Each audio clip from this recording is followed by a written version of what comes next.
We are in the commission are highly respecting the opinion of our Honorable Vice President.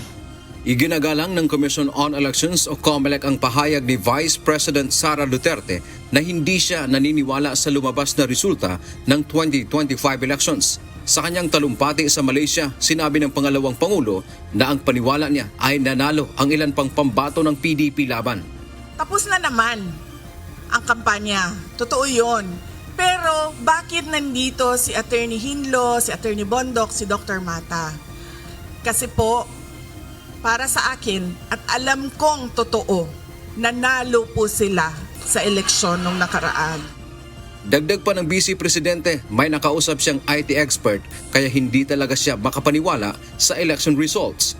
Kausap ko po IT experts na nagsasabi hindi talaga pwede na totoo yung mga numero na lumabas. Hindi po ako IT expert, kaya sinabihan ko po ang PDP. Sabi ko, kayo ang partido.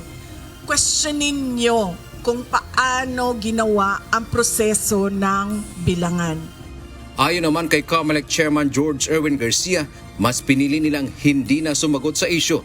Tapos na niya ang eleksyon at marami pa silang dapat gawin, kabilang na ang papalapit na Bangsamoro Parliamentary Election sa Oktubre. Kasi meron din magsasabi ng ganito, meron din magbibigay ng ganyan.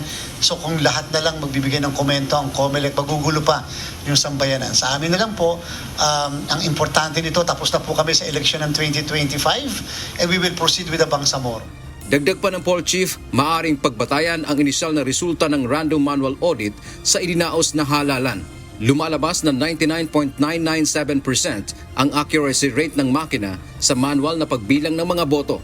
Gayunman ay bukas naman ang COMELEC sa lahat na maghain ng protesta o election protest. Maaari pong yan po yung ipantapat sa mga magsasabing hindi credible yung halalan.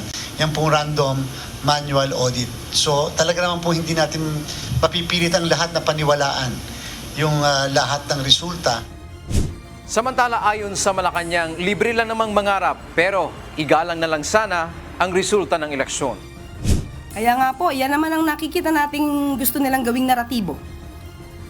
Sirain pati ang institusyon, ang kredibilidad ng eleksyon, pati na ang COMELEC. Yan ang talagang ninanais nila. Hindi naman sila siguro nagsasabi ng mga anumang positibo pagdating sa gobyerno o ginagawa ng pamahalaan. Sabi nga natin, mas maganda sana magtrabaho kaysa magbakasyon. Dante Amento, UNTV, News and Rescue. Diyos ang aming sandigan, serbisyo publiko ang aming pinahahalagahan.